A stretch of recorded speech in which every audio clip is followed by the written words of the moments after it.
Здравейте, намираме се в Стара Загора на паметничка Самарско знаме. Това са били героите от предния опълченски отряд. Това е част от град Стара Загора. Това беше първото сражение, в което вие се бихте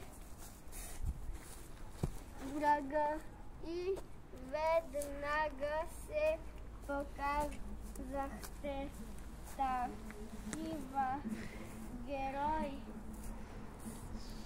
които цялата руска армия може да се гордее. Вие сте ядрото на бъдещата българска армия. Ще минат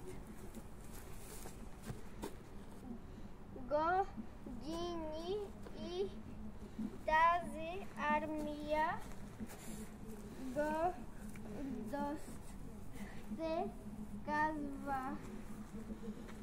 Ние сме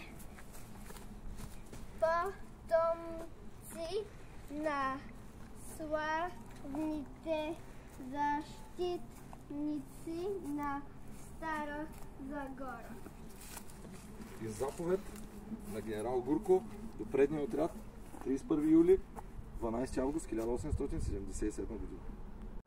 Днес отбелязваме 139 години от Съединението на България. Честит празник, българи!